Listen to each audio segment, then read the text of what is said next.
is that I get to take people on trips. In 1997, we take our first group to the Holy Land, as they call it. And these are not my feet. Just in case you wondered. These look much nicer than my feet. And it was, in my mind, one of the ideas that I had is I want to be someplace where I knew Jesus was, where Jesus walked or Jesus stood or something like that. And it was interesting, the guide that we had made a distinction between what they called traditional sites and historical sites. The traditional sites where the tradition is this Bible story happened here, but there's no evidence. Historical sites are, we think it happened here, but we're not sure. So every place we went, it was like, well, was Jesus actually here? The place said, well, the Sermon on the Mount might have been here. And even in the cities, especially Jerusalem, right now, even back then, 25 years ago, the roads, the current roads are 25 to 30 feet higher than they were at the time of Jesus, because the building would fall over, they'd build on top of it, it'd fall over, they'd build on top of it, they'd fall over, they'd build on. So even they have the place where they call the Via Dolorosa, where Jesus, walked with the cross, and they go, well, it's not the same streets, it's not the same level. And so finally we are at a place that is traditionally thought to be the home of Caiaphas, the high priest at the time, where Jesus had several of his trials. And we're standing in, looking in, and there's this cellar down there. It looked like it could have been cells where Jesus might have been kept. But right next to it are the steps, the ancient steps that went from Jerusalem down into the Kidron Valley to Gethsemane, up to Bethany, where Mary and Martha and Lazarus lived. And I go, Jesus walked these steps. So I finally found that. But as I stood there, Jesus said, why do you think I'm only one place? I really heard that. I really heard it. It's like, I'm done with being in one place. I'm everywhere present. You don't need to have a special place. It's always right there. And so it's so important for us to recognize how many times by thinking that we need something, we limit ourselves from experiencing something more. That's the daily word today. Prosperity is about unlimited, being something greater. And so it was interesting when we were there the first time, the leaders of the group said, well, we're going to have a baptism. We were staying in a hotel by the Sea of Tiberias, which is the Sea of Galilee. And we're going to do a baptism. And so they announced it in the afternoon. It'll be tonight after dinner. So I said, well, are we going to do a sprinkle or are we going to do full immersion? And they go, well, we're going to do a sprinkle. And I thought to myself, I didn't come all the way to the Holy Land to get a sprinkle. So after dinner, I went up to the room. I put my Speedo on underneath my pants. I'm not going to show you pictures of that. And we went down to the Sea of Galilee, and they did the little sprinkle, which I accepted, but then I took my clothes off, and I dove into the Sea of Galilee, and said, I was like, this is what I want. And so I just invite us to have this sense that whatever it is that we think we want, know that there's something more we can step into. And other people can say, well, it's going to be like this, and we don't need to accept that. We can experience something greater in our lives. So I took a group back to the Holy Land in 2022. And one of the interesting things, they've changed what they had. Well, this is for the first thing. This is called the Holy Sepulchre. And it's a church inside a church built by the Roman Catholics and the Orthodox to say this is where Jesus was buried. And this is what's called the Garden Tomb. And this is where the Protestants say that Jesus was buried.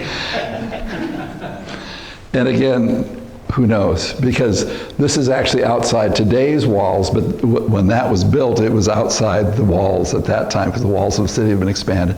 So again, who knows? Who knows? So anyways, I found myself standing on those steps. But here's this sense, I really want to have us have this sense of spiritual DNA. That there's a connection that we have that's really what we're made of, what we're made out of. And we can have the sense in our lives, the spiritual DNA. So the D stands for determine what consciousness you want to be established in your being. This picture is one, there's a mosaic of this in the city of Magdala. And it's the story of the woman who had a hemorrhage, flowing blood for 12 years. The doctors couldn't help her.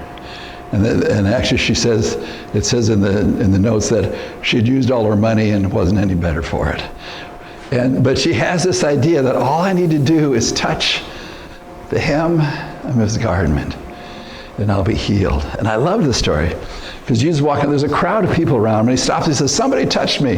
The disciples go, well, look, there's all these people around you. He says, no, somebody touched me. And so this woman tells her story. I thought if I could just touch the hem. And Jesus says to her, your faith has made you well. He doesn't say, hey, look, you got healed because you touched me. Your faith has made you well. And so to recognize that when we set in our minds in a clear way and set in our hearts a faith-filled way, there's a resonance that happens. And why do we say those I am statements over and over and over and over again? It's so that we're not trying to make them be true. They're already true. What we're trying to do is resonate our consciousness with that truth. There's a place where Charles Fillmore says that if we say an affirmation, we need to say it 2,500 times. And part of the mind goes, 2,500 times. But again, it's what do we want to resonate with? Do we want to resonate with, oh, it's hard to have that consciousness, or do we want to resonate with, I am that consciousness. I am life. I am love. I am joy. I am peace. And we say it over and over and over and over again. Again, not to make it true, but for that truth to resonate so clearly in us that there isn't any other thing that we want to think. Isn't anything else we want to believe, because that's our truth. That's where we're. So we're determining what we want in consciousness, and to recognize that no one can do that for us. People can tell us what they think we need, but we have to be the ones that resonate with that in our own lives, right where we are. And there's a phrase where Jesus says that where your treasure is, there your heart will be as well. And I like to invert that. Where your heart is, that's where your treasure is going to be. Where's your consciousness? In the old world, they didn't think that the brain was much of anything. They thought everything happened here at the heart. In fact, even when the Egyptians would do their mummifying, they would take the brain out because they thought it was just a cooling system for the body. It was the heart that was important. And so that's where we want to resonate with these things. So I invite you to think about, what is it right now that you want your world, your experience to resonate with, to resonate as? What is it that you want? And again, hopefully it's more than just stuff, because stuff will come and go. To recognize that what I want is to be a radiating center of love. What I want is to attract abundance so that I can share it freely and generously. What do I want? I want joy so I can uplift people's hearts and minds. And you see, all of these statements are about not just what we can get, but how we can be in the world, how we can share. And so I invite you to think what it is that you want in your life. And here's another way to say it. What gift of spirit do you want to color your life? What gift of spirit do you want to color your life? And to recognize that just as I dove in not more than a sprinkle. I wanted that we want to dive into this in a powerful way in our lives and work in a greater way. And there's always this process of steps that unfold, steps that move us forward in a greater way in our lives. There's another story, and this is one of the places that I really wanted to see when we were there. It's called the Pool of Bethesda or Bethsaida. It has different names. And the story is there's a man that's there. He's been there for decades, not able to walk. And Jesus comes and says, do you want to be healed? And he's got this story because the tradition is that an angel will come down and stir up the water in the pool, and whoever gets in first gets to be healed. So Jesus asked this man, do you want to be healed? And he says, well, somebody always gets in first. What did Jesus ask him? Do you want to be healed? And he had a story about it, didn't he? About why he couldn't be healed. And I have to catch myself so many times when I've got this story about this person or this situation or this project about why it's not the way that I think it should be. And if we live in that story rather than, well, what do you want? Do you want to be healed? Do you want abundance? Do you want joy? Do you want to live out with a sense of radiance? Then do it. Then do it. And Jesus says to the man, pick up your bed and walk. And it's just move on with life. It's like step into it. Be walking with it. Be working with it in a greater and greater way in our lives. One thing that I want to share. Here's what they do now. I had this out of place in my talk. Back 28 years ago now, they didn't have anything like this. Now along the River Jordan, they have this place designed where you can go into the water. There's actually steps with handrails you can get down into the Jordan River. It's really done nicely. And so when we were there in 2022, I knew that the next day we were going to be going down to this opportunity. And so I asked people, we had a group of 33, how many of you want to have full immersion? I had 3 people that raised their hands. I said, okay. So for those of you who just want to sprinkle, we'll give you a sprinkle. Those who want full immersion, we'll do that. You get the little robe and go down. So we get there the next day, and I've got 12 people now who want to have full immersion. They thought about it overnight. And so it was just a beautiful, because again, it's the idea, the Jewish idea is that just letting go of what you don't need. It's symbolic. It's symbolic of letting go of what you don't need. And so we'd finished everybody, and I had Reverend Charlie Tupper, who's our regional minister right now. She was there. I had her do me. And we've all finished, our groups, finished. We're coming out of the water, and this couple's coming down. And I asked them, I said, are you here to be baptized? He says, yes, we came all the way from Colombia for this. And I said, do you have somebody to do it? And they didn't, so I did it for them too. So again, here was that opportunity just to be open to that. But again, it was that wanting to step in all the way with this in our lives. So this is interesting to me. So more than interesting, it's powerful. The name Jesus, Yeshua in Hebrew, Joshua in the Hebrew scriptures, is translated Jesus in the Christian scriptures. It's usually translated as God will save. God will save you. That's the way his name is usually translated. But God, remember the name of God revealed to Moses is I am. And the word that's translated as save really is the word unrestricted. And it's interpreted into this whole idea of traditional Christian salvation and all that. But that's not the word. So his name means I am unrestricted. What was the daily word today? About prosperity unlimited, right? And so what if we could have that sense that when we tune into that I am presence that we are, that each of us is, and we say, I am life, there's nothing to restrict that. There's nothing to hold that back other than the stories that we've been telling. When we say, I am abundance, there's nothing to prevent that from being our truth, except for the stories that we've told about that. So can we invest ourselves and determine that consciousness that we want to have and hold on to it so dearly? And when those other thoughts and when those other feelings and when things happen and when people say things, we say, that's not my truth. Here's my truth. Here's what I'm living from. My knowingness right where we are. Jesus said, for behold, the kingdom of God is where? Within you. Within you. It's right there. And there's nothing to hold it back.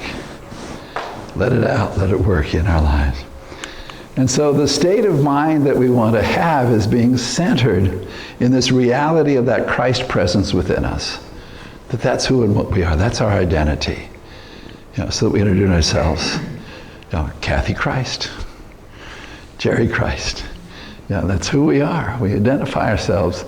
That's who we are. Because what the word Christ, our English word Christ, comes from the Greek word Christos, which means the anointed. So can we accept that anointing? Can we live as that anointing? By being focused on what it is that we want. And so think about the tools that we have to do this. The daily word is one that we have as a daily way of connecting ourselves to the truth that we want to connect with in our lives. We have, seasons of the church. We have Lent leading up to Easter, where we have practice of what do I need to release in order to experience my resurrection. We have our time of Advent, preparing for Christmas. And think of the different things that we have. There's the Lord's Prayer. There's the prayer for protection. There's reading the Gospels. What is it that you can do to establish that consciousness that you want in your life? That you're saying that affirmation, and you're beyond 2,500 times. You've been saying it 10,000 times. You've been saying it 20,000 times, because it just is what you are. You don't even have to say it as if it is anymore. You're saying it as the truth. And recognize that with that then, you set the tone for your day, for your week, for your month, for the hour, for whatever it is that you're doing. You're coming into that situation with the consciousness that you want to bring. You're not waiting to see what happens. You're already that energy of light, that energy of love, the blessing that you want. So that's the first part of our spiritual DNA, to determine what consciousness that you want to have. The N of DNA says is to navigate from the Christ center. Now this is one of our delightful ladies. She was actually a teacher from Santee School Districts. She was a Pentecostal, and she came with us lunatics. And she was the most delightful person on our trip. She just had joy in every moment. Because Pentecostals believe in that activity of spirit, that presence of spirit. And she just lived out of that sense of the joy of spirit in every moment. She was a delight to have with us in our trip. And again, you can tell she's excited, but you can tell a little bit of concern is that camel. This is when the camel's standing up and she's on the back of it. And we have those moments in life where it's like we know who we are, but life is sort of moving in a way where we're not sure exactly how it's going to be. And so we have the opportunity to navigate through those challenging experiences with that Christ center, with whatever we focused on. We can do that in our lives. And we can navigate through the doubts, through the fears, through the limited thinking, because we have a center point which we can operate from in our lives. You've all heard that phrase in the 23rd Psalm, yea, though I walk through the valley of the shadow of death. Well, here's where it is. It's the Wadi Quelt. Wadi is a wash. There's actually a wash that goes from Jerusalem all the way down to Jordan. In modern times, there's a road that goes on the side that goes around this. But in the ancient times, this is how you went from Jerusalem down to Jericho. And the story that Jesus tells about the Good Samaritan, where someone was fallen upon by thieves, well, this is where he was walking. He was walking down here, and there's all these side passages. And you've heard like around here where they have Horse Thief Canyon. Well, it was like that's where the bandits would hide out in these side canyons, and when somebody come along, they'd mug them. Take the stuff, and the story of the Good Samaritan rises out of that. But it was called the Valley of the Shadow of Death, because there were chances are you could get killed walking down there if you were by yourself. But it represents metaphysically those experiences in life where it feels like something's out to get us, where it feels like someone's trying to take our stuff, where this is killing me. We have those experiences, right? And so in the midst of those is when we need to have that sense again, navigating from our Christ center, that we know who we are. We know the consciousness that we want to create. Come back to that truth in our lives. Navigate through those doubts and fears. And so the valley of the shadow of death is really an opportunity for us to remember our truth, and to live from that in our lives. Even psychologists talk about that when you set a goal, there's something that they call second force. You set a goal, okay, I'm going to do this, and it seems like everything shows up to interfere with your schedule, with your resources, and we could say, we could blame it on the devil. Some people do. We could blame it, maybe it wasn't right for me, right? Sometimes we do that. But what I believe is that it's just Spirit saying, this is what you want? Good. Here's what you have to deal with. It's not saying you can't have it, not saying it won't happen, but you want to create this experience? Well, here's the weeds you're going to have to pull to get to that. Like the old phrase that when you're up to your bottom in alligators, that you forget that your task was to drain the swamp. All of a sudden there's something you didn't expect. But it doesn't mean it not to be. It just means to hold to your truth. Hold to your truth. Keep working towards the good that is there in your life.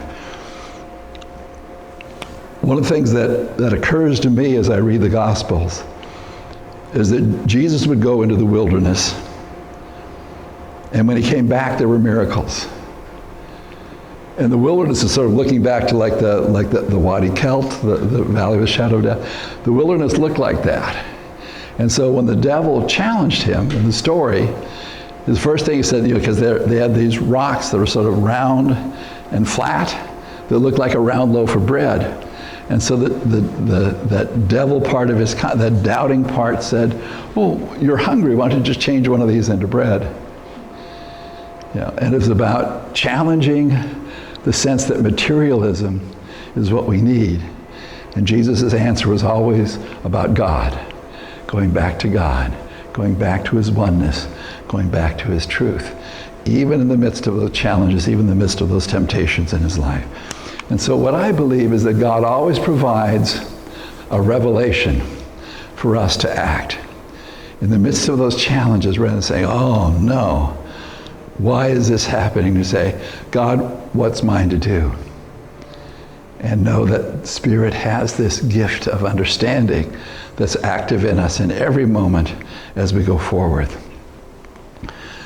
And so we can ask, what do I need? What do you want me to do? How do I go forward? One of my favorite experiences when we were in the Holy Land the first time, we went to Lazarus' tomb. And like many other places, it's 30 feet below ground. And so you had to go down these steps, and there were these railings to get down there. And of course, not everybody in our group went. Meredith didn't want to go. We went down, and you have to sort of wait till everybody gets down. You get down to the bottom, there's a space there that they said that's where Lazarus was. And so you have to wait for people to get in and then get out. So finally it was my turn to get in, and just I got down there, the lights went out. Again, we're 30 feet below ground, so it's dark. And after the first shock, what came into my mind was the song, I am the light, light of the world. I am the light, light of the world. I am the light, light of the world. God is ever shining in my soul. And I said, everybody sing along. So Here we were in the dark, singing I Am the Light. And eventually they brought flashlights down and everything like that. And so every moment, we can be stopped, or we can say, all right, what do you got for me, God? And God will always provide what we need in the moment for what we want to move forward in our lives. And so another way to say this is wherever you are, the spotlight of God is upon you. That spotlight of God's wisdom, love, joy, abundance, peace, wherever you are, it's shining on you. We say there's only one presence, only one power, active in the universe and in my life. It's right here for you. It's right here for us in every moment. So that's the N of the DNA. Determine what consciousness you want. Navigate from that Christ center. Know that it provides whatever you need. And then the A is to anoint each moment, each experience with the Christ blessings. These are my shoes. Standing on a rock that replaced the rock where Jesus stood. Because it's worn out now. 25 years later, those stones have worn out because so many people have been walking through the years with it. And so there was a part of me that was disappointed. But again, there was that whisper of the Christ that says, I am everywhere. I am everywhere. It's not about this place. It's about your oneness and what you bring to this place. And so one of the things that concerned me about this second trip, I've been there already, right? I've seen the Holy Land, but I'm taking, Spirit said to take this group, so okay, I'm taking this group. And I would catch myself in that attitude and go, wait a minute. Spirit has something for you. So it was interesting. The first 2 days of our time there, every site we visited was a site that had been dug up less than 10 years from the time we were there. In other words, it wasn't there when I was there the first time. Every spot was a new spot. And again, Spirit just says, I've got something for you. No matter what you think, there's always something there, and you can bring something. And so for me, it was really about an attitude, bringing an attitude of not, oh yeah, been there, done that. But why am I here? I'm here to take a group. I'm here for them to have a blessed time. I'm here to be blessing the people that are there. I'm here to have that awareness of bringing forth the joy, bringing forth the light, whatever's going on, whatever's needed. And so recognize that whatever we're doing, not wait to what am I going to get from this, but what am I bringing? What am I bringing to this? What's the gift I'm bringing to this in my life? I love it and this is in John 14, where Jesus says that where I am, you will be as well. And he doesn't say where I will be, which that's the way it's usually interpreted. Oh, when he gets to heaven, then we'll get there. He says, where I am, you will be as well. And where is he? He's always looking out for people. He's always bringing his blessing. He's always offering people something new. And so this is our opportunity to be that Christ presence wherever we are, to bring that gift to what we're doing in our lives. This is what's called the Wailing Wall. It's in Jerusalem. And interesting story. Meredith likes to tell this story, but I'm going to tell it for her. When we came home, our daughter asked, who was a teenager at the time, did you do a prayer? And Meredith said yes, and she asked, did it work? And so she stopped to think, because what her prayer was for safety. What's that? For the rest of the trip. For the rest of the trip. And we were going from the Holy Land to Egypt. So we had a wonderful time. And we got back. We actually took a train down to the Valley of the Kings and back. And we're in town, and it was a night train, which I didn't sleep well, you didn't sleep well. So we get back to our hotel, and we're sleeping. We wake up, there's just this commotion. And we had been, Valley of Kings, we'd visited the Valley of the Queens. The day after, 24 hours after we'd been there, was when the attack on the tourists was. So we had been on those grounds and that place. exactly 24 hours earlier. So did it work? Yeah, I guess so. And so it's recognizing that when we set a consciousness as a blessing, it's there for us and it's there for others as well. One of my favorite sayings from Jesus, John 14:12. He says, the things that I do, you can do too. And greater things shall you do, because I go to the Father. And that was basically his pattern. He was giving his sermon, I go to the Father. That's how he blessed things. That's how he changed things. That's how people were healed, because he would go to the Father. And from that would have all that God is to share and to live from in his life. So I invite us to have that sense that we're already connected to that unrestricted power of the Christ. And it's available to us in every moment. And we have the spiritual DNA that we can determine what our consciousness is and navigate through life with that consciousness, with that Christ awareness, and then bring the blessings wherever we are, working in our lives. Oh, I thought I had one more. Well, what I was going to say is that then in the steps of Jesus, that every step is a blessing. And when we were there the last time, it was our main day in Jerusalem, and we had traveled and seen all these things and had lunch, and our guide gave us a couple hours to explore the bazaar and everything. Told us to be back at 2 o'clock. So I was traveling with another man from our Alhambra Foundation, and we'd eaten and traveled and seen, bought spices, all kinds of things. And we got back to the meeting area about a half an hour early. And there was a little chapel there. And I said, well, let's just sit out of the sun in the chapel. As soon as we sat down, a flute started to play. And it just resonated in this wonderful structure, just this wonderful reverberation of that. And we just sort of bathed ourselves in a half an hour of flute music. And I thought, what if we could have that awareness that that music of God, the symphony of life is going on, and wherever we are, all we need to do is just stop for a moment and just breathe and go. There's only one presence. I am one with the one. It's here. So I invite you, as you make your steps through life, to remember your spiritual DNA. Dedicating yourself to that consciousness that you want, deciding what it is, and living from that, negotiating life, navigating through life with that sense that I can be the blessing wherever I am. Let's pray. Thank you, Spirit. Thank you for the ongoing awareness of your power and your presence right here with us, right here with those for whom we pray. We know that you are guiding our steps in a way of blessing.